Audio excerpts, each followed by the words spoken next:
인사합니다. 안녕하세요. 예, 날씨 춥죠? 예. 자, 지난주에 배웠던 것 정리하고 오늘 수업하도록 할게요. 지난주에 주로 투자론 두 번째 시간을 했었습니다. 투자론에서 두 번째 파트가 뭘 해봤냐면 화폐의 시간가치, 화폐의 시간가치 계수 이런 거 공부했습니다. 화폐의 시간가치 부분에서는 딱 두 가지만 기억하는 겁니다. 이자율 나오면 미래가치 금액은 커진다. 할인율 나오면 현재가치 금액은 작아진다. 그거 화폐 시간가치에서 그거 기억하고, 그다음에 화폐 시간가치 계수 6가지가 나오면 역수관계, 그다음에 쓰임새 아직 계산을 하지 않았으니까 계산까지 이렇게 되어 있습니다. 자, 그러면 1번 이자율이 상승했답니다. 그럼 이자율 나왔으면 현재가치입니까? 미래가치입니까? 거의 미래가치예요. 연금의 미래가치 계수는 커지고, 즉 미래가치 계수가 커졌다. 이게 미래가치라는 소리예요. 연금 미래가치가. 계수는 커지고, 옳은 질문 여기까지. 할인율이 상승했습니다. 할인율 나왔으니까 현재가치 물어보는 거예요. 현재가치. 그럼 할인율이 상승하면 할인을 많이 한다. 이자를 많이 뺀다. 현재가치 금액은 커진다. 작아진다. 작아진다. 그럼 1번 집은 OX 5. 1번은 5입니다. 2번으로 가죠. 연금의 현재가치 계수는 감채기금계수의 역수이다. 역수관계 물어보네요. 틀렸죠. 연금의 현재가치 계수 역수는 저당 상수입니다. 감채기금계수하고 역수관계 있는 것은 연금의 미래가치 계수. 그래서 1번, 2번은 틀렸습니다. 3번 주택 마련을 위해 은행으로부터 원리금 균등불화 상환 방식으로, 이게요, 은행으로부터 돈 빌렸다고 나왔습니다. 화폐 시간가치 계수에서. 그러면 거의 저당 상수거든요. 다만 무슨 조건으로? 원리금 균등불화 상환 방식으로 주택 구입 자금을 대출한 경우 매월 상환할 금액, 이걸 원리금 상환액 그러잖아요. 원리금 상환액 다른 말로 뭐라고 그래요? 부채 서비스액. 산정하는 경우 연금의 현가 계수, 현재가치 계수의 역수를 사용할 수 있다. OX 5. 원래는 저당 상수죠. 그러니까 저당 상수인데 저당 상수와 같은 말이 연금의 현재가치 계수의 역수. 그래서 3번 질문 옳은 말. 4번은 3번하고 똑같아요. 주택 마련을 위해서 돈 빌렸어요. 다만 4번은 무슨 조건으로? 원금균등불화 상환 방식으로. 원금균등불화 상환 방식은 화폐 시간가치 계수하고 관련이 없습니다. 그래서 여기 저당 상수라고 했는데 틀렸습니다. 자, 여기에 리자를 집어넣으면 원리금 균등불화 상환이다. 그러면 옳은 질문이 돼요. 그러니까 돈 빌릴 때 원리금 균등불화 상환 조건으로 빌렸을 때만 저당 상수와 관련되는 거지, 원금 균등은 저당 상수와 관련이 없다. 4번 틀렸네요.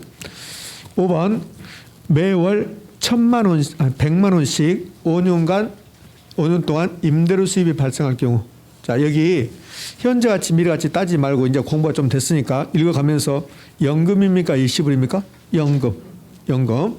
그다음에 임대료 수입의 현재 시점의 가치, 현재가치. 그럼 연금의 현재가치 구하라고 했습니다. 연금의 현재가치를 구하라고 했으니까 무슨 계수? 연금의 현재가치 계수. 근데 연금의 미래가치 계수를 이용한다. 그래서 틀렸습니다.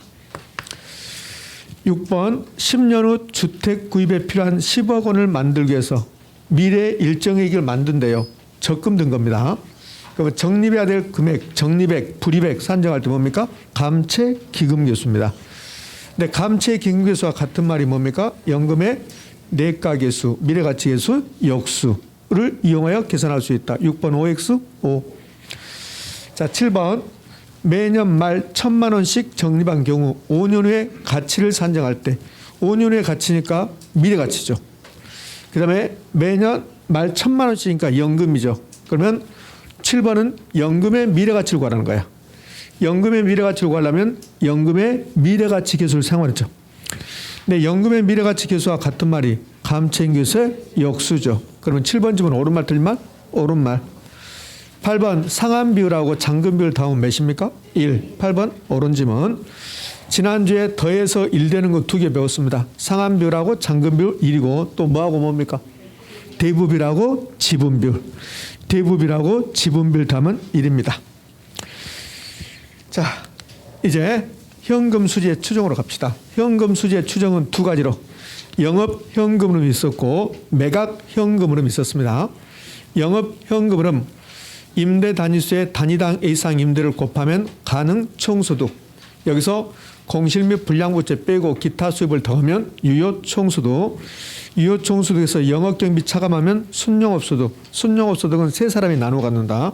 은행에서 먼저 부채 서비스 가져가면 그러면 세전 현금 흐름, 세전 현금 수지. 여기서 국가에서 영업소득세 내세요 그러면 영업소득세 차감했습니다. 그럼 나에게 지분 투자자에게 최종적으로 들어오는 돈을 세후 현금 수지라고 한다. 그게 영업현금 흐름.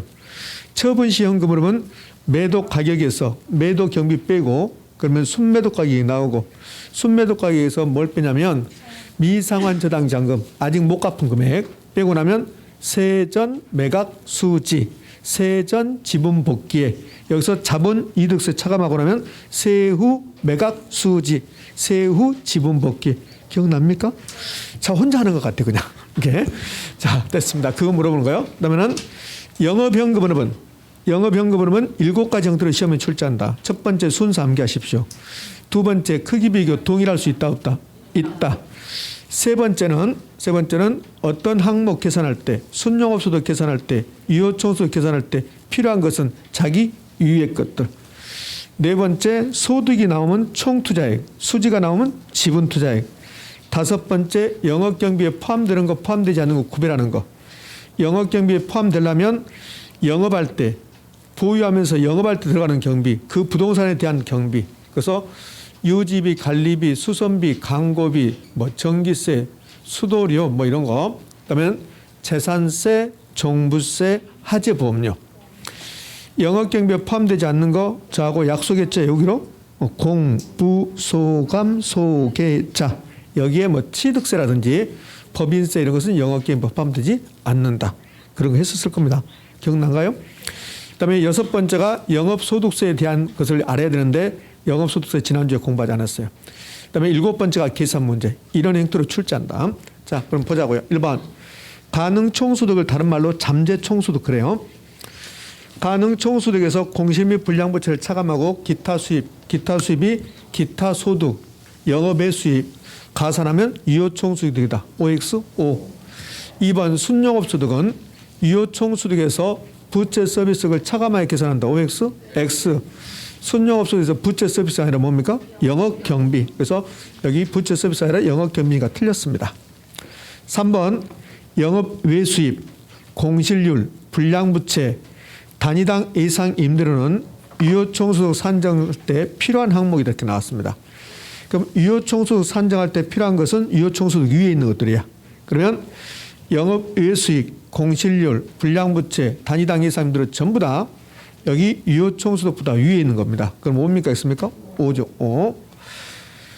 4번 유지 관리비, 수선비, 광고, 선전비, 전기세, 재산세, 종부세, 하재보험료는 영업경비 항목이다. OX, O. 5번은 영업경비에 포함되지 않는 거예요. 공실 및 불량부채인데 공이 공실손실 상당해. 불량부채는 해소 불가능한 임대료 수입, 부채 서비스세, 소득세, 감가상각비, 영업경비에 포함되지 않는다. 그래서 옳은 지문입니다. 자, 이제 6번 지문으로 갑시다. 6번 순영업소득은 세전현금 흐름과 동일할 수 있다. OX, O. 동일할 수 있다. 자, O입니다. 7번 세전현금 흐름은 순영업소득에서 부채 서비스를 가산하여 계산한다. OX, X. 차감해, 차감. 아무 가산이 아니라 차감입니다. 그래서 틀렸습니다. 8번 세전현금 흐름에서 영업소득세를 차감하면 빼면 세후현금입니다. OX, O. 여기까지 현금 흐름. 이제 투자 분석 기법. 투자 분석 기법은 가장 먼저 합의 시한가치 고려하는 거. 다른 말로 할인하는 법. 할인 현금 흐름 분석법. 순수 내하고 현가 들어간 것 2개. 연평균 순현가법, 현가 해수기간법. 이 5가지 이외에는 합의 시한가치 고려하지 않는다. 여기서부터 출발이야. 그다음에 순현가 수익성 지수 내부 순위는 다 똑같은 형태다. 현금 유입의 현가, 현금 유출 현가를 써놓고 빼면 순현가, 나누면 수익성 지수, 같게 하는 것을 내부 수익률. 이렇게. 자, 그럼 1번 순현가법, 수익성 지수법, 내부 수익률법 순수내네요. 여기까지는 합의 시한가치 고려하죠. 그러나 해수기간법은 합의 시한가치 고려하지 않습니다. 그럼 여기 전부 다 화폐 시황치 고려한다고 해서 틀렸습니다. 2번 순현가가 나왔습니다. 그 뒤에 꼬리표처럼 현가가 있어야 돼. 현가 있어요 없어요? 없잖아요. 그 2번 틀렸죠. 2번 순현가는 장래에 발생할 걸로 예상되는 수입 총액의 현재 가치에서 현가란 말이 빠졌죠. 비용 총액을 차감하는 게 아니라 비용 총액의 현가를 차감해야지. 현가. 그래서 2번은 틀렸습니다. 3번 수익성 지수 나왔습니다. 그럼 꼬리표에 현가 있는가 봐야 되죠. 현가에 나왔습니다. 그러면 수익성 지수가 나왔는데 현가가 나왔다 해서 무조건 옳은 집은 아니라겠잖아요. 분자분 바꿀 수 있다겠잖아요. 그래서 현금 유출액의 현가에 대한 현금 유입의 현가의 비율이다. OX, O야, O. 이걸 혹시라도 이렇게 나오면 계속 읽지 말고 바로 분수식을 만들어 버려요. 그래야 쉬워지니까 수익성 지수 분수식 현금 유입액의 현가. 그러면 분모는 현금 유출액이 있죠. 현금 유출액 이렇게 되겠죠. 유출액의 현가.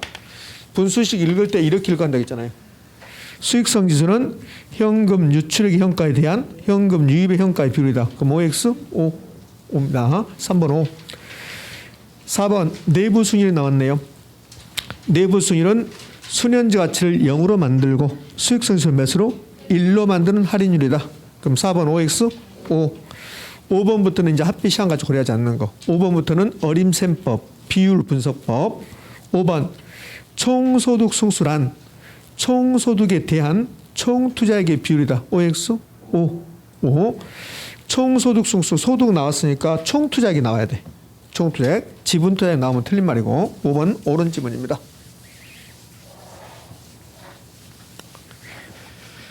자, 6번 순소득 승수 나왔습니다.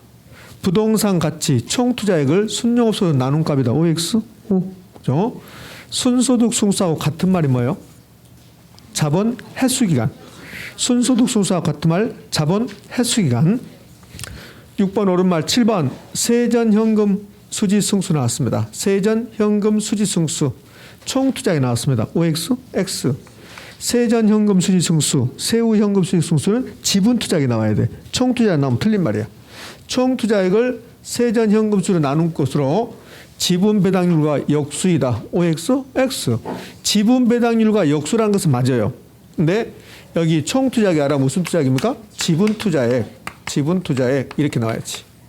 그래서 7번 틀렸네. 8번 대부비율은 부동산 가격에 대한 융자액, 부채 잔금의 비율로 대부비율 나오면 무슨 비율 나와야 돼? 지분비율 나와야 돼.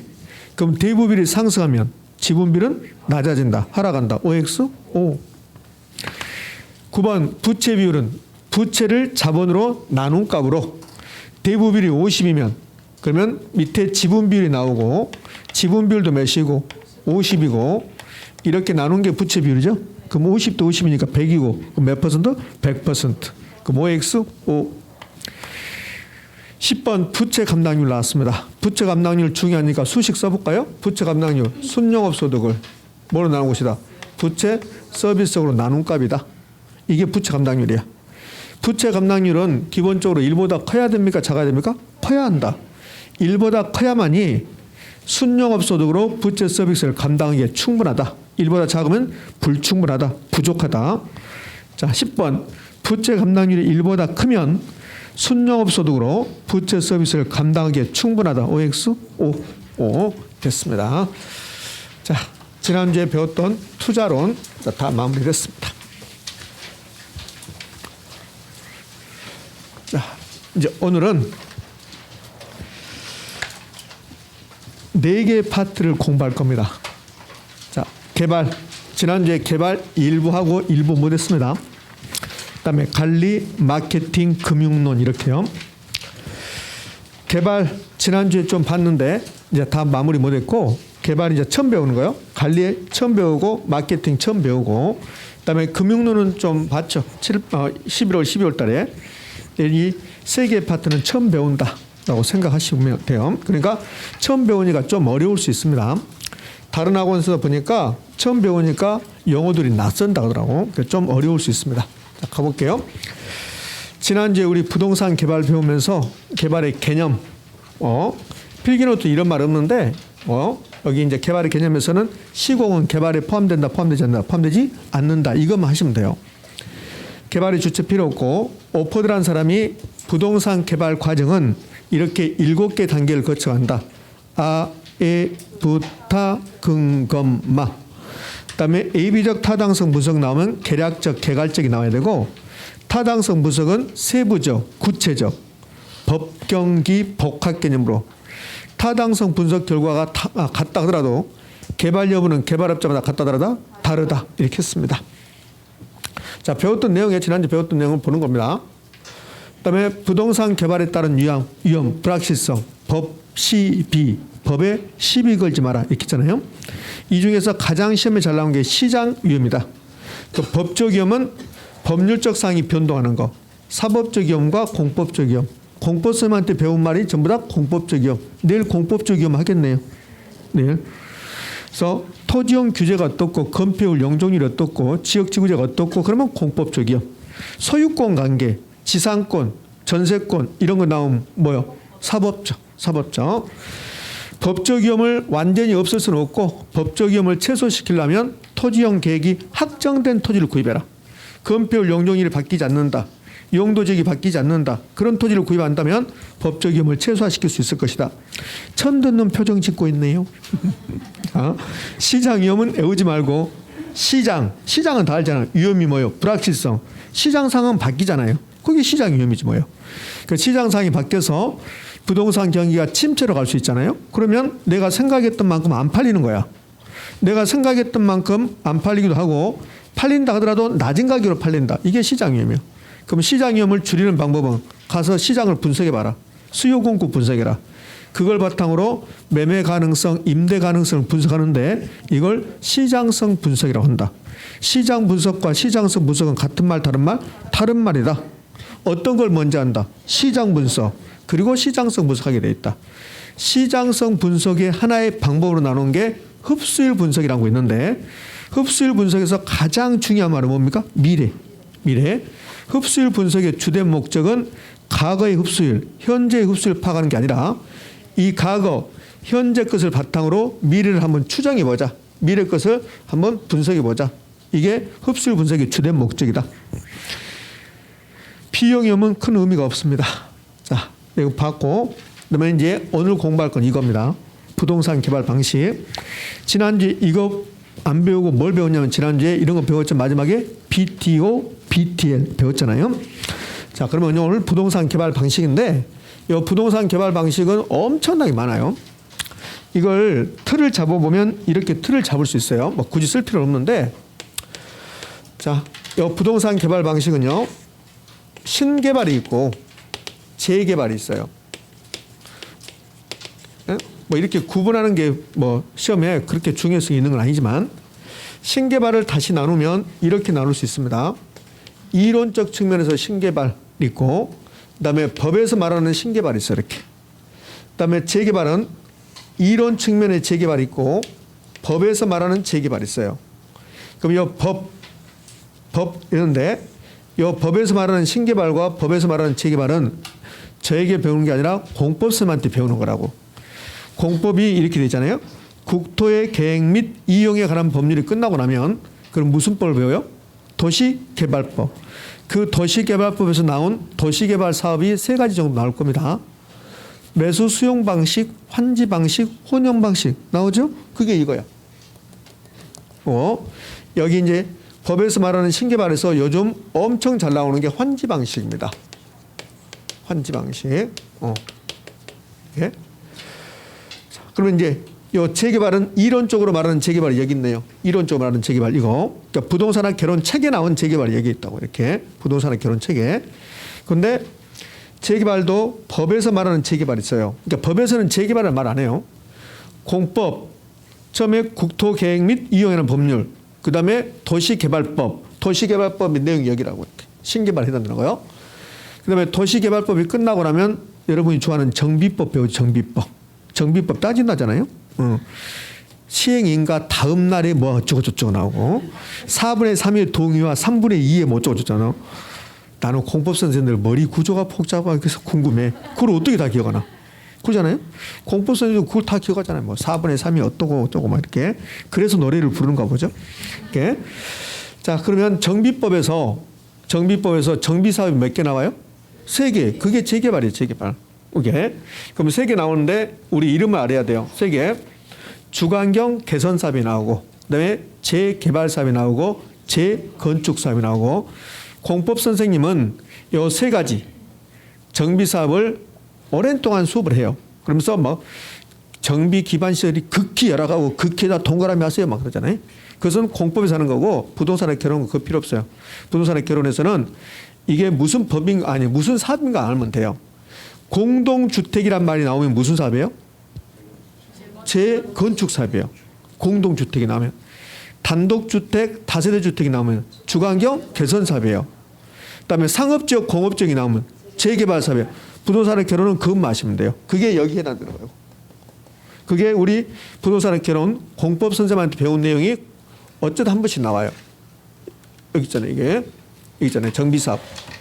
이 정비사업이 이제 공법 선생님한테 배운 내용이야. 정비법에서. 근데 우리는 부동산의 결혼에서 나오면 공동주택이 나왔잖아요. 그러면 재건축 사업이 답이야. 이렇게 하시면 된다고.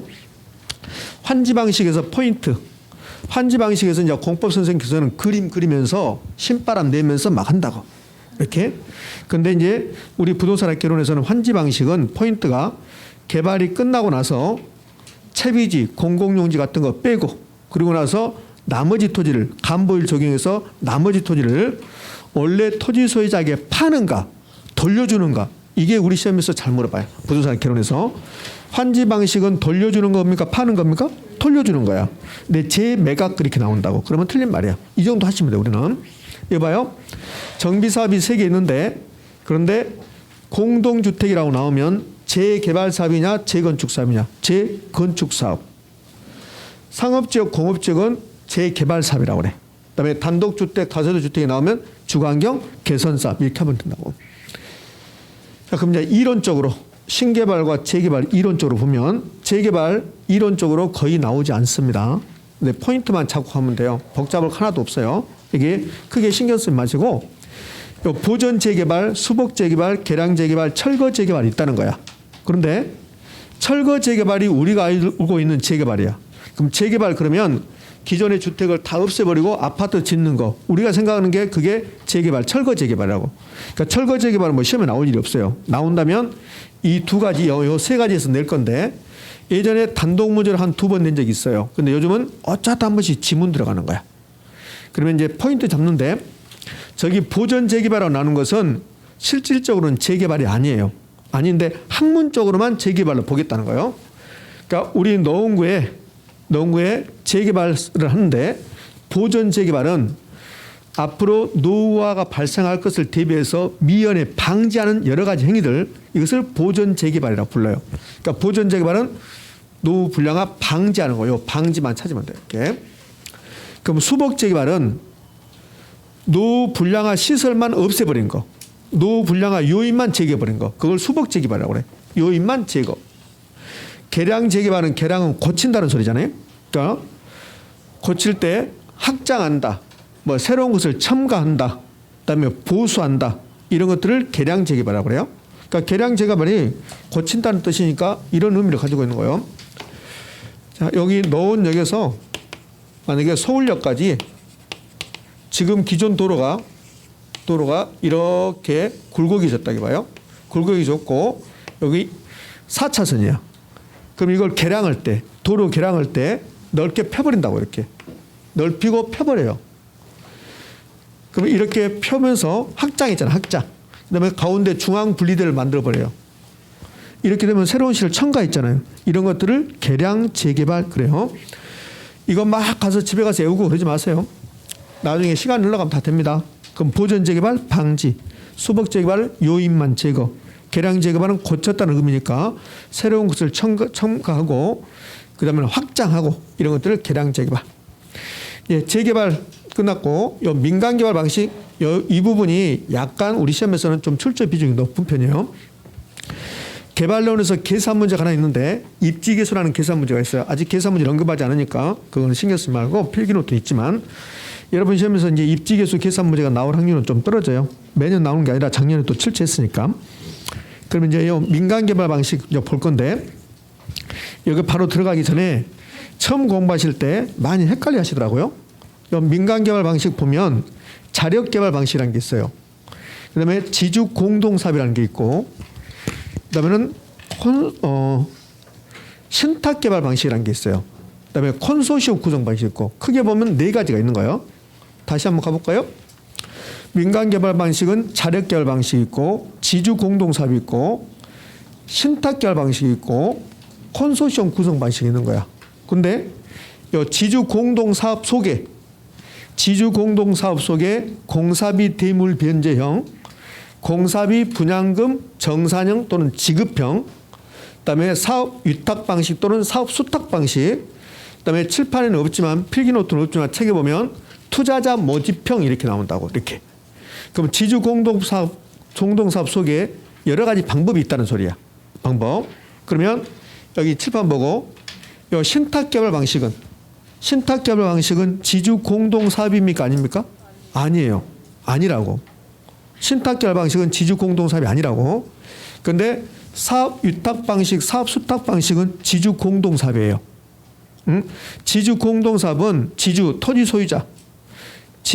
소유자와 개발업자가 같이 하겠다. 이게 지주 공동사업이에요. 그럼 여기 신탁개발 방식은 토지 소유자, 개발업자 안 나와요. 지주 공동사업 했을 때 토지 소유자, 개발업자가 나오는 거야. 그럼 신탁개발 방식은 지주 공동사업이 아니니까 토지 소유자, 개발업자가 안 나온다고. 그럼 사업 수탁 방식, 사업 위탁 방식은 지주 공동사업 속에 포함되어 있는 거라고. 그럼 사업 위탁 방식, 사업 수탁 방식 속에 사업 위탁 방식, 수탁 방식은 토지 소유자, 개발업자 이렇게 나온다고 이렇게. 응? 자, 이제 내용 배우기 전에 이제 중요한 포인트를 하고 가면 이거 중요한 포인트 중에 하나가요. 수수료란 말이 나와요. 수수료란 말. 이 개발 방식에서 수수료란 말 나오면 사업 수탁 방식.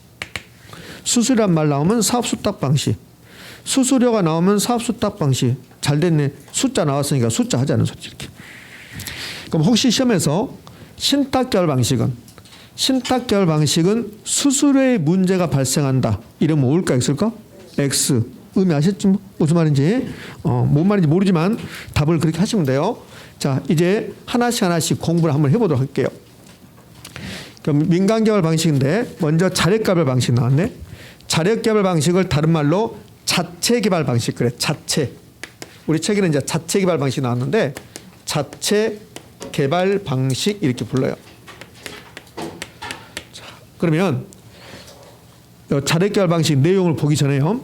부동산 개발한다. 토지 개발할 때 네 가지가 이제 나오게 되는데 토지 개발할 때 먼저 토지가 있어야 돼요. 그다음에 두 번째 토지만 있다고 해서 개발이 돼야 안 돼요? 안 되잖아요. 그럼 뭐가 있어야 될까? 돈, 공사비, 자금. 이 공사비 조달을 돈을 누가 내는가? 이게 두 번째 이제 초점이에요. 세 번째 개발에 따른 위험이 있습니까? 없습니까? 있잖아요. 그래서 개발에 따른 위험이 있으니까 이 개발 위험을 어떻게 할 것인가? 자, 개발 위험 여기 나오고 그러면 이 개발의 위험을 뚫고 개발이 이루어졌습니다. 그러면 개발에 따른 결과, 개발 이익을 어떻게 할 것인가? 요 네 가지가 쟁점이 돼요. 그러면 저 자력개발 방식은 엄청 쉬워요. 자력개발 방식이 나오면 좋겠어요. 자력개발 방식은 요 네 가지 전부 다 토지 소유자가 한다는 거야.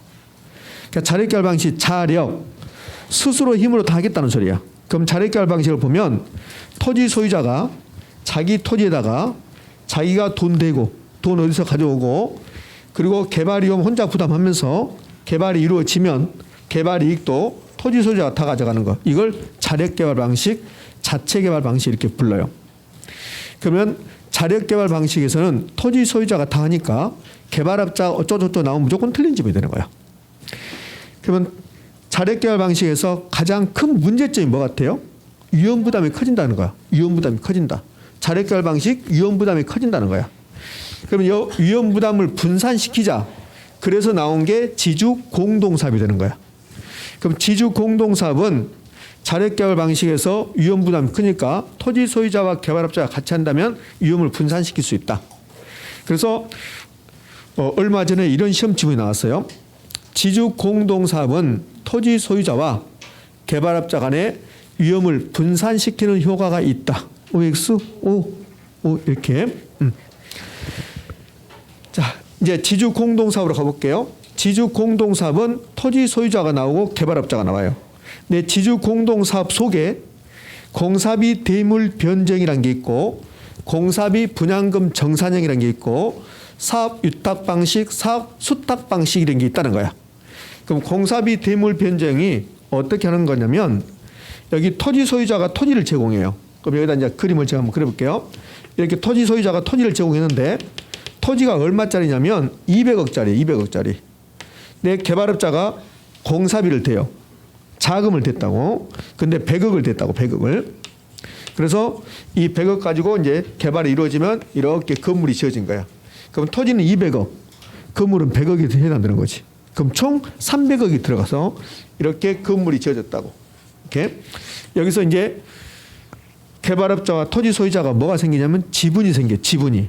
그럼 총 300억이 들어갔는데 토지 소유자는 200억을 냈고 개발업자는 100억을 냈으니까 지분이 전체 3 중에서 개발업자가 1, 토지 소유자가 2가 지분이 생긴다고. 그래서 공사비 대물 변경에서 지분이 나오는 거야. 지분. 그 지분을 기여도라고 하죠. 그럼 이렇게 개발이 이루어졌는데 토지 소유자의 기여도는 몇입니까? 전체 3 중에서 2. 개발업자는 기여도가 1. 이렇게. 자, 그러면 지주 공동사업에서 공사비 대물 변경에서는 기여도, 지분 이런 말 나온다고. 그러면 이제 이 이름을 보면 공사비를 대물로 변제했다. 공사비를 물건으로 줬다는 소리야. 토지 소유자가 개발업자에게 당신 공사비 100억 들어갔으니까 그 공사비를 줄게요. 그런데 돈으로 주는 게 아니라 물건으로 주겠다는 소리예요. 그럼 어떻게 하냐면 토지 건물을 3등분 해. 이렇게 3등분. 이렇게 3등분해서 3분의 1은 토지 소유자가 가져가고 3분의 1에 해당되는 이 부분을 개발업자에게 주는 거야. 이걸 공사비 대물 변경이다. 이렇게 한다고. 이렇게. 그럼 공사비 대물 변경에서는 기여도 지분이란 말 나와요. 개발 이익은 토지 소유자와 개발업자가 공유한다. 지분에 따라서 옵니까? 있습니까? 오잖아요. 지분이 토지 소유자 2, 개발업자 1이니까 개발 이익을 지분에 따라서 공유하거나 배분한다. 토지 소유자가 개발업자에게 공사비 대신에 여기 물건을 줬잖아요. 물건. 그래서 이름을 공사비 대물 변제형 그래요. 이를 일본에서는 등가 교환 방식 그래요. 등가 교환 방식. 필기노트는 등가 교환 방식이라고 없고 기본서를 보면 공사비 대물 변경 옆에 등가 교환 방식이라고 써놨어요. 좀 이따 볼 거예요. 자, 이게 공사비 대물 변경입니다. 그럼 공사비 대물 변경 설명을 들었는데 수수료란 말이 나와요, 안 나와요? 안 나와요. 그래서 공사비 대물 변경에서 수수료 어쩌고저쩌고 나오면 무조건 틀린 집이 되는 거야. 그럼 수수료가 나오는 것은 무슨 방식입니까? 사업 위탁 방식, 사업 수탁 방식. 수수료 나오는 것은. 자, 아까 그림을 안 지워야 되는데 괜히 지워서 가지고 다시 해볼게요.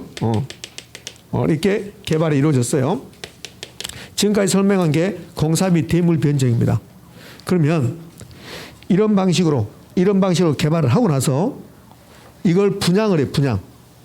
이걸 분양한다고. 그 분양에서 분양금이 나오면 그 분양금으로 공사비를 주는 거. 이걸 공사비 분양금 정산형, 공사비 분양금 지급형이라고 한다고. 내 타이틀만 써놨을 거야. 필기노트에. 타이틀만 써놨죠? 왜? 중요성이 떨어지니까. 그래서 이렇게 나온 적이 있어요. 뭐라고 나왔냐면 공사비 분양금 정산형은 개발이 이루어지면 그 개발을 따른 건물을 분양하여 분양금으로 공사비를 지급하는 방식을 말한다. OX? 이렇게. 자, 이제 사업 위탁 방식을 해볼 겁니다. 사업 위탁 방식, 사업 수탁 방식이라고 부르는데 사업 위탁 방식과 신탁 개발 방식이 탁자가 들어가서 비슷한 것처럼 느껴져요. 근데 전혀 다른 방법이에요. 전혀. 사업 위탁 방식, 사업 수탁 방식 같은 말인데 토지 소유자가 개발업자에게 사업을 맡겨요. 사업을. 그래서 토지 소유자는 위탁했어요. 그게 위탁 방식이고 개발업자는 사업을 받아들인 거야. 그러니까 수탁에도 수탁 방식. 똑같은 이름이에요. 자, 이게 사업 위탁 방식과 사업 수탁 방식도 지주 공동사업이니까 토지 소유자와 개발업자가 나와요. 그럼 아까 공사 및 대물 변경하고 어떻게 다른가 봐봐요. 사업 수탁 방식은 토지 소유자가 토지 제공하고 돈도 제공해요. 돈까지. 아까 공사 및 대물 변경에서는 돈은 누가 냈어요? 개발업자. 개발업자가. 그래서 공사 및 대물 변경에서는 개발업자가 돈을 내니까 지분이 나오는 거야. 기여도가 나오고. 근데 사업 위탁 방식은 토지 소유자가 토지 대고 돈까지 돼요. 그럼 지분이란 말이 있을까 없을까? 없어져요. 그래서 사업 위탁 방식에서 수탁 방식에서 지분이란 말 나오면 안 돼요. 그럼 지분이 있어야만이 개발이익을 공유한다고. 근데 사업 위탁 방식에 수탁 방식에서 개발이익 공유란 말은 있을 수가 없는 거죠. 그러면 토지 소유자가 토지 대고 돈까지 대고 그리고 사업만 공사만 개발업자에게 맡겨주는 거야. 개발업자에게. 그러니까 개발업자는 그냥 공사만 하는 거야. 그럼 개발업자는 지분이 없으니까 개발이익을 공유한다 이런 말이 있을 수 없고 요 수수료가 인건비 받아간다 이런 뜻이라고. 그러니까 수수료에 문제가 발생했다 그러면 사업 위탁 방식 되는 거예요. 그럼 사업 주체는 누굴까? 토지 소유자. 토지 소유자 사업 주체. 개발이익도 토지 소유자가 다 가져가야 돼. 예. 토지 소유자가 자기 토지다. 자기가 돈 냈으니까 개발이익도 다 가져가야지. 이게 사업 위탁 방식, 사업 수탁 방식입니다. 토지 소유권 이전이란 말 나오는데 이 토지 소유권 이전은 신탁 개발 방식에서는 토지 소유권 이전이 이루어지거든. 근데 수탁 방식에서는 토지 소유권 이전이란 말 없어요. 근데 비슷하니까 시험 지문에서는 사업 위탁 방식은 토지 소유권 이전되고 이렇게 낸다고. 그럼 OX? X. 자, 이제 신탁 개발 방식으로 갈게요. 신탁 개발 방식과 사업 위탁 방식은 전혀 다른 방법이야. 전혀 다른 방법인데 이름이 탁자가 들어가서 비슷하게 느껴질 뿐이라고. 그래서 우리를 헷갈리게 시험을 낸다고. 그러면 신탁 개발 방식은 토지 소유자가 있고 여기 개발업자가 나오면 토지 소유자가 나오고 개발업자가 나오면 지주 공동사업이 되는 거야. 근데 신탁 개발 방식은 토지 소유자가 나오고 신탁회사가 나오는 거야. 제가 토지를 50만 평 가지고 있어요. 제가 토지를 50만 평 가지고 있는데 이 토지를 저 혼자 개발했다. 이게 자립개발 방식이야. 이 토지 개발할 때 개발업자와 같이 했다. 그래서 개발업자가 돈 가져왔다. 그러면 지주 공동사업 중에서 공사비 대물 변경, 공사비 분양금 정산하는 게 되는 거야. 이 토지를 개발하는데 내가 돈 주고 개발업자에게 그냥 너 공사만 해라. 이렇게 하면 사업 위탁 방식, 사업 수탁 방식이 되는 거야. 이것도 저것도 싫으니까 토지 소유자 내가 신탁회사한테 연락해서 신탁회사와 신탁계약 맺고 신탁을 등기 원유로 해서 소유권 이전시켜버려요. 그러면 신탁계약 방식은 신탁, 토지 소유자가 신탁회사에게 신탁을, 토지 신탁. 그러면 토지 소유권 이전돼요. 신탁계약 방식에서 가장 큰 포인트는 소유권 이전된다는 거, 요거. 그러니까 지금까지 개발 방식 몇 개 배웠는데 토지 소유권 이전은 딱 요 하나밖에 없어요. 토지 소유권 이전이 된다는 거. 그러면 사업 수탁 방식에서는 토지 소유권 이전이 있습니까? 없습니까? 없어요. 그래서 사업 수탁 방식은 토지 소유권 이전이 없고 신탁 개발 방식만 토지 소유권 이전이 있는데 이걸 두 개를 묶어서 이렇게 한다고. 사업 수탁 방식과 신탁 개발 방식은 토지 소유권이 이전된다는 공통점이 있다 이렇게 낸다고. 그럼 뭐 X? X. 무조건 신탁 개발 방식만 소유권 이전이다 이렇게 나오라고. 그러면 이제 신탁회사가 토지 소유자에게 증서죠. 증서. 신탁했다는 증서. 이 신탁 증서를 준다고. 다른 말 뭐 수익 증서가 된다고. 이거는 보험 들면 보험 설계사님이 막 뭐 써준 게 있다고. 내가 체크하면 막 보험 설계 체크하면 제가 써주죠. 그럼 나중에 보험 증서 준다고. 보험 증서. 그 보험 증서를 보면 나중에 보험금은 누가 받는다 이렇게 나온다고. 그럼 나중에 사망 시 보험금은 누가 받는다. 뭐 이런 거 나오잖아요. 그거 고민스러우면 제 이름 쓰면 돼요. 저를 수익자라고 그래. 수익자. 수익자. 그럼 여기 수익 증서, 신탁 증서를 보면 여러 가지 사항이 나온다고. 개발이 이루어지면 그러면 개발이익은 어떻게 배분한다. 그러면 개발이익 30%를 토지 소유자에게 주겠다. 그런데 그 30% 중에서 20%는 토지 소유자가 가져가고 10%는 누구에게 줘라. 이렇게 한다고. 그 사람들은 수익자라고 그래. 수익자. 그러면 이렇게 신탁계약에서 토지 소유권 이전되면 토지 소유자는 그냥 떠나요. 전혀 사업에 관계를 하지 않는다고. 그러면 신탁회사가 돈 대 자금 조달한다고. 그다음에 신탁회사 이름으로 사업이 이루어져. 사업 주체가 신탁회사가 되는 거예요. 그럼 이제 개발이 이루어져서 개발 이익이 나오면 이걸 신탁회사가 다 먹는 게 아니라고. 그럼 개발 이익을 토지 소유자 등에 배당해 줘야 돼. 여기 신탁증서에 수익증서에 나온 대로 배당해 줘야 돼. 이걸 신탁계열 방식이라고 그래요. 그럼 신탁계열 방식에서 가장 큰 포인트는 뭐요? 토지 소유권 이전. 소유권 이전이 가장 큰 포인트요. 그다음에 세부적으로 물어보면 신탁계열 방식과 사업수탁 방식 이 두 개를 이제 세부적으로 물어보면 사업 주체가 같은가 다른가 봐봐요. 사업 주체가. 사업 위탁 방식에서는 사업 주체가 토지 소유자야. 토지 소유자. 근데 신탁계열 방식은 사업 주체가 토지 소유자입니까? 신탁회사입니까? 신탁회사라고. 신탁회사. 그럼 이렇게 된다고. 사업 위탁 방식과 신탁계열 방식은 사업 주체가 토지 소유자라는 공통점이 있다. OX, X, X 이렇게. 그러니까 지금은 섭속들이 알 수가 없어요. 그러니까 전혀 다른 방법이다. 이렇게 하시면 돼. 방법이다. 그다음에 수탁계열 방식이 나오고 신탁계열 방식이 나오면 수수료란 문제가 나온다. 그다음에 신탁계열 방식에서는 가장 중요한 포인트는 토지 소유권 이전. 소유권 이전. 의미하셨죠? 이렇게. 자, 그러면 이제 신탁계열 방식도 끝났습니다. 이제 마지막 하나 남았네요. 콘소시엄 구성 방식이라고 나와요. 콘소시엄 구성 방식은 대규모 부동산 개발 사업을 할 때 돈이 엄청나게 필요하고 위험 부담도 커져요. 그래서 하나의 기업만 하는 게 아니라 여러 개의 기업이 결합해서 하는 것을 콘소시엄 구성 방식 그래요. 그럼 콘소시엄 구성 방식의 장점은 대규모 부동산 개발 사업을 할 수 있다. 위험을 분산시킬 수 있다는 장점이 있어요. 그런데 가장 큰 문제는 어떤 문제가 발생했을 때 책임 소재가 불분명해요. 책임 회피 현상이 발생한다는 거예요. 이게 콘소시엄 구성 방식에서 가장 큰 포인트예요. 대규모 부동산 개발 사업에 적합하다. 위험을 분산시키는 효과가 있다. 다만 어떤 문제가 발생했을 때 내 탓이요 하지 않는다는 소리야. 그래서 책임 소재가 불분명하다. 책임 회피 현상이 발생할 수 있다. 이게 콘소시엄 구성 방식에서 가장 중요한 포인트. 필기노트 그 밑에 보면 이런 말 나올까요? 책임 소재가 불분명 그러면서 두 개를 써놨어요. 1번 콘소시엄 구성 방식이 나오고 2번 혼합관리 방식이 나와요. 혼합관리는 아직 안 배웠거든. 관리에서 나오니까. 그럼 혼합관리가 뭐냐면 관리를 하는데 일부는 관리회사에 맡기고 일부는 내가 하는 거야. 그게 혼합관리야. 그럼 혼합관리를 할 때 어떤 문제가 발생하면 그러면 내 탓이요 이렇게 안 한단 말이야. 서로 탓을 전가시킨다고. 그럼 혼합관리에서는 책임 소재가 명확해질까 불분명해질까? 불명확해진다. 부동산의 결혼 전체에서 이 책임 소재가 불분명은 딱 이 두 군데서만 나와요. 콘소시엄 구성 방식하고 혼합관리에서 이 두 군데서 책임 소재가 불분명 이거 두 군데서 나온다는 거예요. 그러니까 두 개를 같이 기억하고 있어야 돼요. 요 밑에 기출이라고 나온 거 한번 볼까요? 사업 위탁 방식, 사업 수탁 방식은 토지 소유자가 개발업자에게 사업 시행을 의뢰하고 개발업자는 사업 시행에 대한 수수료를 취하는 방식이다. OX, O 이렇게. 그러니까 수수료 나오면 사업 위탁 방식, 사업 수탁 방식 이렇게 하면 돼요.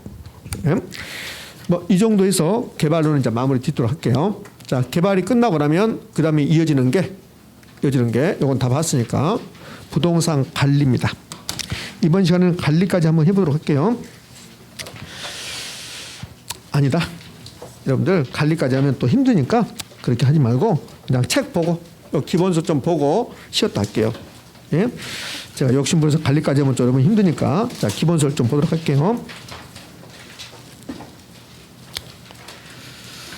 오늘 배운 내용은 몇 페이지부터가 있냐면 기본서가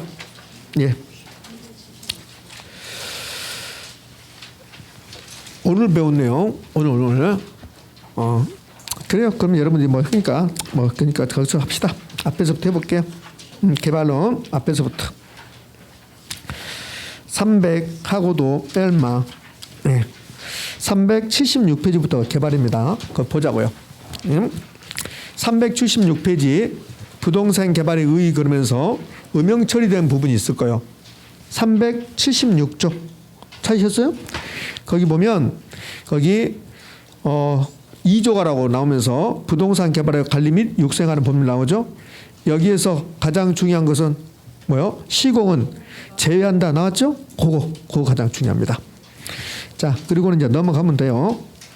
넘어가서 이제 어디로 가냐면 380쪽 한번 가봐요. 380쪽을 가면 그러면 가운데 핵심 나왔나요? 핵심. 이건 지난주 배웠던 거잖아요. 오퍼드가 말한 부동산 개발의 과정. 아, 에, 부, 타, 근, 검, 마. 순서대로 암기하는 거. 거기 보면 2번에 이렇게 나왔잖아요. 우리 책은 1번 아이디어를 안고 구상 단계라고 나왔어요. 그다음에 2번은 전 실행 가능성 분석인데 그렇게 나오지 않고 예비적 타당성 분석이 나와요. 그러니까 여러분들은 전 실행 가능성 분석이라고 하지 말고 예비적 타당성 분석 단계 이렇게 하라고. 예비적 타당성 분석에서는 무슨 글자가 나와요? 계략적. 그다음에 4번 실행 가능성 분석인데 이걸 실행 가능성 분석이 안 나오고 타당성 분석 나온다고. 타당성 분석. 그럼 타당성 분석은 세부적, 구체적. 자, 그 밑에 380페이지 부동산 개발에 따른 위험 법시비 그랬나요? 법시비. 거기서 여기 하나, 둘, 셋, 네 번째 줄에 마지막 끝날 때 오퍼드는 법률적 위험, 시장 위험, 비용 위험을 이렇게 이야기했다. 법시비.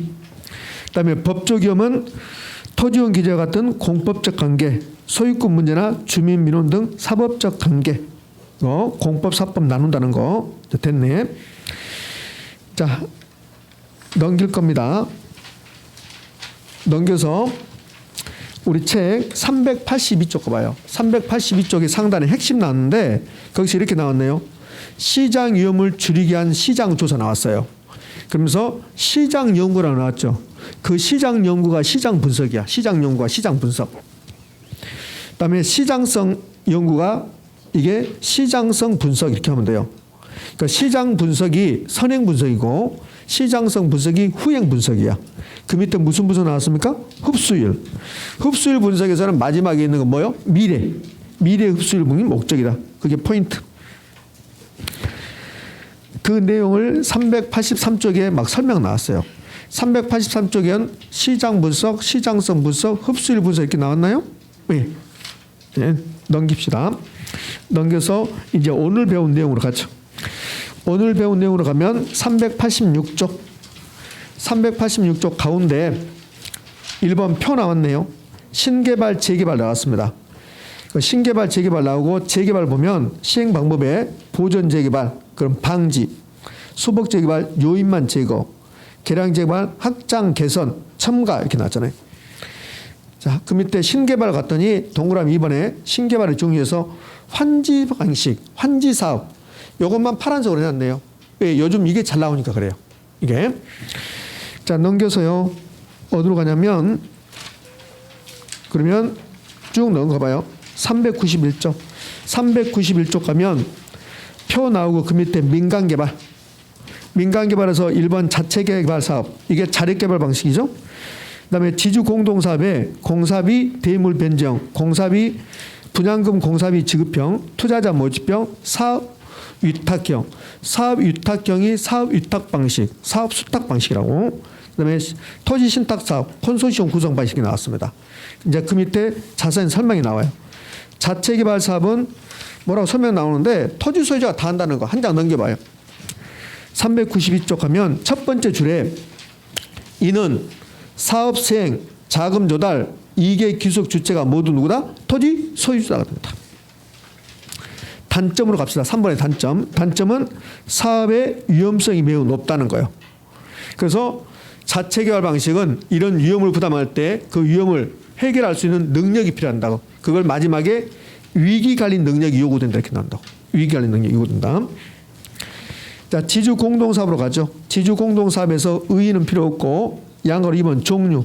종류 동그라미 뭡니까? 공사비, 대물, 변제형. 가로 열고 뭐라 나왔어요? 등가, 교환 방식. 두 번째 줄 끝나는 무렵에 거기 뭐라고 나냐면 수수료 문제가 발생하지 않음. 수수료 문제가 발생하지 않음. 자, 넘깁니다. 393쪽. 393쪽 가서 동그라미 2번 분양금 공사비 지급형. 거기도 두 번째 줄에 가로에 뭐라 나왔습니까? 수수료에 문제가 발생하지 않음. 쭉 밑으로 내려가죠. 동그라미 4번 사업 수탁 방식, 사업 위탁 방식. 두 번째 줄에 뭐라 나왔습니까? 수수료를 취하는 형태다. 수수료가 나온다는 거. 수수료. 자, 넘겨서요. 넘겨서 394쪽 신탁 사업, 토지 신탁, 신탁 계약 방식 이렇게 여러 가지 이름을 부릅니다. 첫 번째 양가로 1번에 거기 보면 두 번째 줄에 이렇게 나오잖아요. 신탁 회사에 형식상 소유권 이전된다. 이게 가장 큰 포인트. 그 밑에 하살표 있고 토지 신탁 계약 방식은 사업자 명의가 누굽니까? 신탁회사. 그다음에 자금 조달 누가 합니까? 신탁회사. 자, 4번 콘소시엄 구성 방식. 콘소시엄 구성 방식에서는 양가로 3번 두 번째 줄 마지막 끝날 때 책임 회피 현상이 있을 수 있는 단점이 있다. 콘소시엄 구성 방식이 나오면 가장 먼저 떠오르는 게 책임 소재가 명확하다, 불명확하다, 불분명, 책임 회피 현상이 발생할 수 있다. 끝. 자, 쉬었다가 부동산 관리로 가죠.